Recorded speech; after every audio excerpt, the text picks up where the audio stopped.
What's up, guys, and welcome to the Android Dumpling Show. So, I've been away for quite a while, more or less a year. It's been January the 27th, 2019, when last I reviewed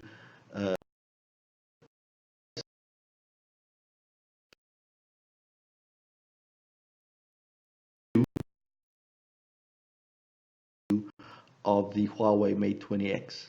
So, if you like this video, please click the like button below, click the subscribe button if you haven't subscribed before. Did I say subscribe? Yeah, and also click the notification bell at the bottom so you'll be able to get an idea of when my next video comes out. And I promise it won't be another year that you have to wait another year before you can see the next video. All right? So let's get on with the show. What I meant to say was please click the like button down there and subscribe and click the notification bell as well so you can know when next I post the show, and it's going to be, I promise you, it's going to be shortly. I'm going to at least try and post more than one video per year.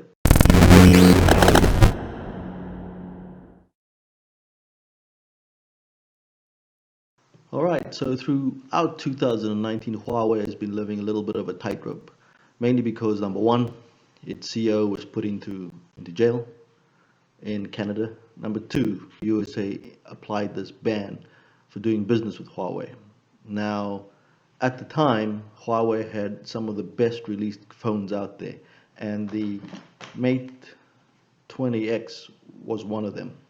They also had released the P20, and last year they released the P30, and this year they're going to come out with a P40. So they've got a string of high-end flagship phones that are coming out for this year, but still the USA ban is being applied, and they have to actually stop doing business in that country right now because of the ban. So many companies that did business with Huawei had to pull their business from Huawei, and basically until they can get permission from the USA will do business again with him. One of those companies is Google, and so Google services has been removed from the Huawei phone. And the reason why it's been removed from all phones is that because of the ban, Google has decided not to partake in giving them the Google App services anymore. So if you want to buy a phone in China, a Huawei phone at least, then you will get the phone without the Google App Store and the rest of the Google services. It also means that some of the other products that is from the USA, Huawei cannot use. But for a recent update, it seems like their 5G, their sister company, not the smartphone business, the other business which they have, which is 5G network services, that's also been banned in the USA.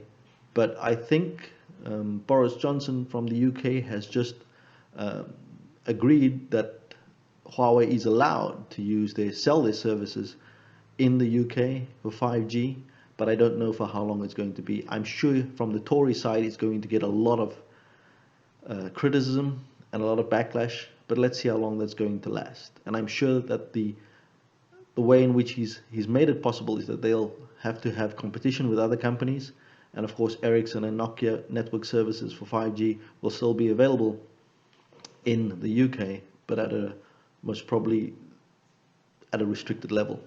Alright, so why am I telling you all of this? Well, the reason why I'm telling you this is because the Huawei Mate 20X was the last phone, at least the last sort of flagship phone, apart from the Huawei Mate 20X 5G phone, was the last one to have the Google services installed on it. And my review is obviously going to affect the way the Google services apply to on the phone and the way I talk about the phone or how I review the phone, because basically if you don't have Google services and you don't have the software that you need to run on this phone, like MKBHD said when he reviewed the P30, was that the phone is useless in the United States because it's got the best kind of hardware, but if you don't have the software in sync with the hardware, nobody's going to buy the phone in the USA.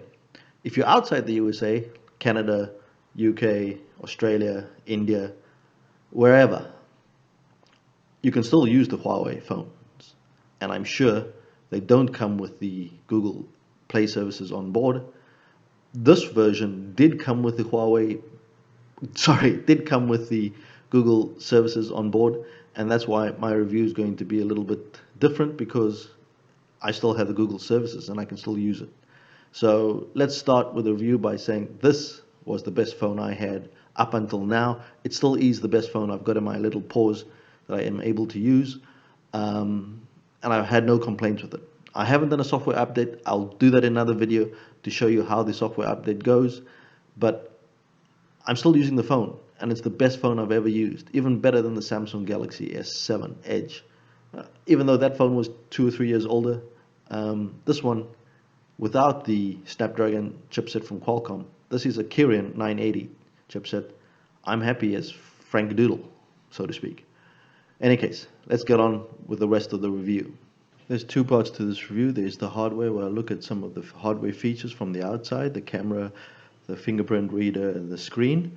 And the second part is the software, where I take a look at some of the apps on board, obviously Google Play services, and then some of the bloatware that's come on there. Something that you might not usually get on other phones that is there on the Huawei Mate 20X. Next up is the power button and volume rockers. It has a red accented power button on the right side of the phone.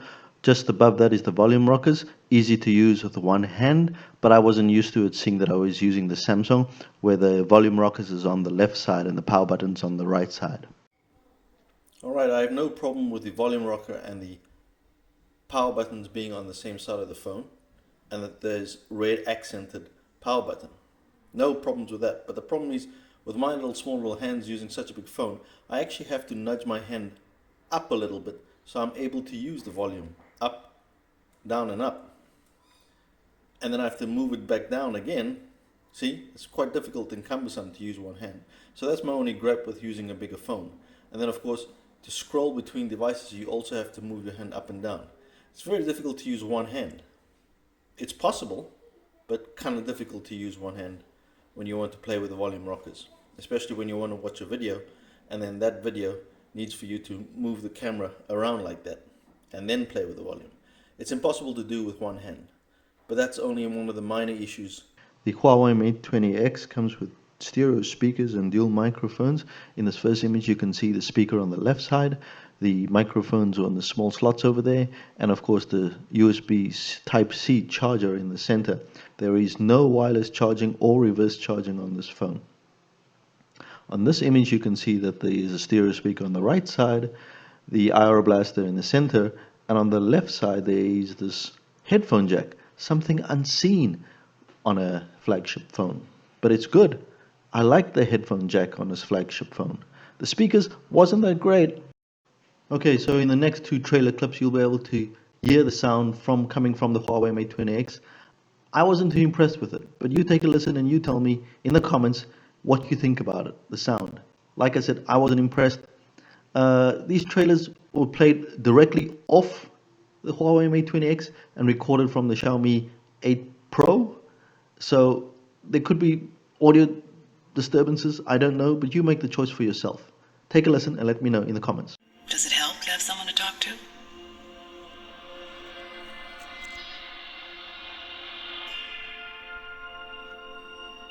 My mother always tells me to smile and put on a happy face. She told me I had a purpose.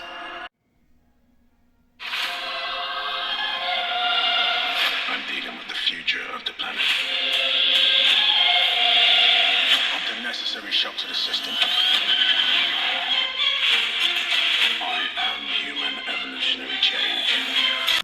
The most impressive part of this phone is its camera. Undoubtedly still tops for 2020. 40 megapixels, 8 megapixels telephoto, 20 megapixels ultra wide, 4K video capture. More details on my website. The great phone. The selfie mode is also very good, even for video capture and for normal still images. But here, as you can see, I show you, the color is quite brilliant and natural.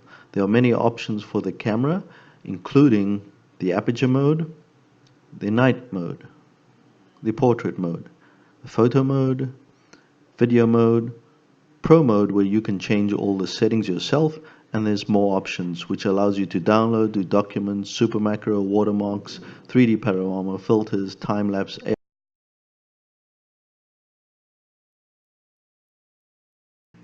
So in this image, I'm trying to show the background images of the buildings at the back. They still come out quite naturally. This one is a street view, and the image thereafter is the wide angle of the same street view. Very impressive, and I'm totally happy with the camera. By default, the video on the camera is not set at 4K output, but rather 1080p. And so on these video images you see right here, I just wanted to get you a close-up of the flowers. And in this other one, I wanted to show you a more distant video image of the boat, yacht. So one of the features of this camera is its AI capability. And in this video, you can see I point the camera down and then I push it up to see the subject matter, and it recognizes a bicycle. Doesn't recognize what kind of bicycle, just recognizes the bicycle, not even the color. And then I took a snapshot in the process. Quite impressive, but still basic. So there you have it. That's all the features of the camera. I'm very impressed with the camera even up until now. The camera is still very good for 2019, 2020. If you're thinking or considering buying this phone, the image quality is great, the video quality is great, 4K capability is great too, and I will show you some of the features later on in some of the other videos that I will make on this phone, and I hope for your sake and for my sake that it still continues to take great images. The next step is to talk about the software. Always available on the software is Google Play services. This is no exception because I bought this phone in Taiwan. It came with Google Play services, and now it's running EMUI 9.0 something something, and I will do an upgrade in a later video, but here's just a short intro of some of the features of the software that's available on this Huawei Mate 20X.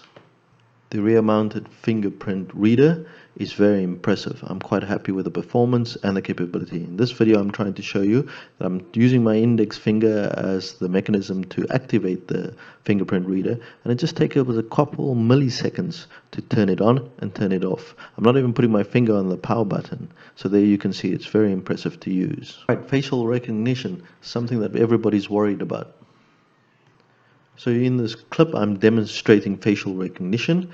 This camera is in front of another camera, so there is a delay in recognizing the facial recognition or recognizing my face, but still it's quite impressive. There's a millisecond of a delay, but otherwise it's quite good at recognizing my face and activating the phone. I try and turn it off with the power button, and I don't have to touch the power button thereafter. It just recognizes and sees me and then turns on the phone. I'm very impressed with the facial recognition feature, even though it was behind another phone or camera, so to speak. Okay, in this next section, I'm talking about Huawei Apps. And one of the apps that they've installed here is called the themes. So when you tap into it, you'll be able to see a whole selection of offered themes in different kind of genres. This is easily downloadable. You select one of them, and of course it's up to you whether you want to download them or not. They're all coming from Huawei's app gallery, I think, but it's an independent app, not based on the app gallery. But it allows you to have different kinds of settings and features and icons for all the different kinds of apps you have on your phone, and it's quite impressive. I'm happy with the amount of images they have here that they've been able to generate it. I don't know if they stock images. Obviously they're not, because otherwise you would have to pay for that. But here, once you join the Huawei gallery, you get access to the themes and all the other apps. There's also a video app, a health app, and as I said, I've got Google Play services on this phone. Amongst them, there's also the app gallery, there's tools, and there's top apps. So if we go into tools, there are various other options available. There are contacts, whether a calculator, a recorder, flashlight, a mirror, smart remote, a compass, and backup. And then on the top apps, there's Messenger. I don't know why they put it there. Netflix and Camera 360. Also don't know why they put it there. Then there is, of course, Huawei's own app gallery, and here you can see that you need to give your Huawei ID, your device ID, and all other network services. I will cover this in a different video later, but just so that you can see, this one's called High Care, and you also have to give all your information away. So if you're paranoid about where your information's going, then don't access this app.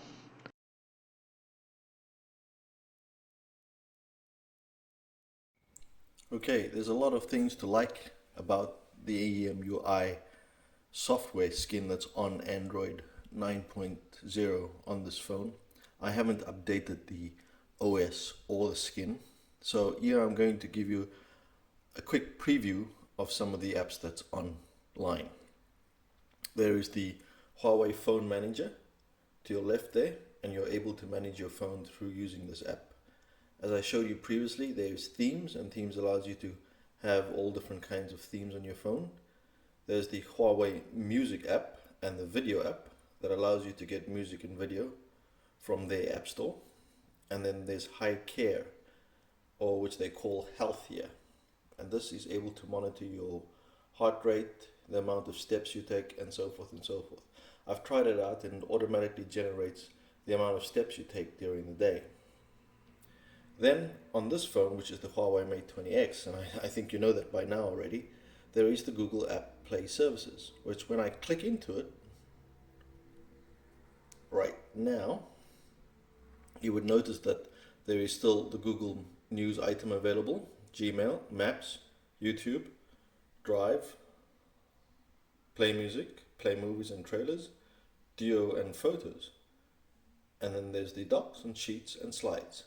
So all these services are available for this phone at no extra cost. And I'm surprised why it still has it on. But I guess this is because it's an older version when the Google Play services weren't an issue. Now it is an issue. And on the P30 you will not find it. And I'm not too sure you'll find it on the P40 either. Then of course there's the Play Store, the Google Play Store, which is also available. Email and settings and gallery. In the second one by default you get High Care, and High Care is sort of like the health app which they have, and I'll explain more of that in detail. And I just showed you previously how you can go into this app and watch and monitor your heart rate and so forth and so forth. There's a clock, a calendar, files, a file manager, a notepad taker. Then there is Huawei's App Gallery app, and this is the replacement for Google Play Store. It's Huawei's App Gallery, it's the replacement for all the apps that you need. Then there's tips, and this occasionally comes up. So if you go back to the home screen and you slide to the right, you would notice that Smart Care comes up. I haven't enabled this yet because I'm still going through some of the features of the phone, and I'll let you know. But there, if you look above now, you'll be able to see that I've taken 73 steps, 2 calories at 0.05 kilometers. And this was done from me going to my room and to the toilet. Obviously not very far, but it keeps monitoring this system for you. And then there is the tips and tricks which I showed you. Now the tips just gives you generalized tips and tricks you can do with your phone. And then there's tools, I've gone into that for you, and also top apps. I don't know why Messenger is in there, it's just that it's a top app on this phone. And then some of the bloatware that's on there. There's Booking.com, and I guess because this phone was featured for business users, they wanted to create Booking.com as a special app by default, so you couldn't remove it. And then of course I've put on Facebook there, but Facebook wasn't on there before by default.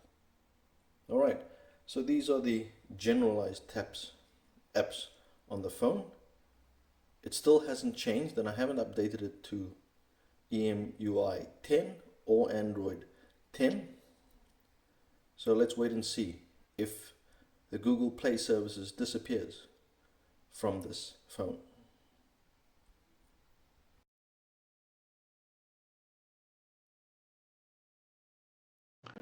Alright, so there you have it. That is my review of the Huawei Mate 20X.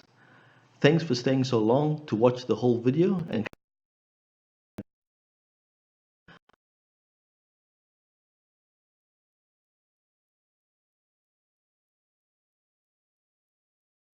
build quality of the phone, the software on board, and I can still use Google Play services on the phone. So there you have it. I am totally impressed with it, and I really would recommend it to anybody wanting still a flagship phone for 2020, but at a cheaper price. I think you can pick it up at Amazon for something like $600-700 US, which is way below the price in which it first came out at. But still, you can pick it up. Okay, so 1 year later, would I still recommend or buy the Huawei Mate 20X? Sure, there is a G5 version that's come out. I don't have G5 capability on my network carrier right now, but if I would at this time would want to buy it, I would definitely buy it over some of the other phones which is priced at a higher price point. I would recommend that you do a full discovery or check if you're really still interested in this phone, and I would definitely go ahead and buy it because it meets all my requirements. In other regions, I'm not too sure if you will get Google Play services, and I will also make a video of updating the software to check to see if the Google Play service is still there, but it's something to consider. As MKBHD pointed out, it wasn't on the P30. So this is the update or part of the P20 family actually. The Mate 20X was part of that. So something that you need to consider when you're thinking of buying another phone or second-hand phone, but it's still at a cheaper rate than what it was before. I think the phone was over $1,000 when first released. Now it's at 600-700 US dollars, which is quite reasonable for a flagship phone. But if you want to stay up to date to the most modern phones for 2020, then don't get it. But it's obviously the choice is right up to you. Anyway, thanks for watching. Please like this video, click the like button below, subscribe to the video if you can or if you want to, and I'll see you in the next one. See ya.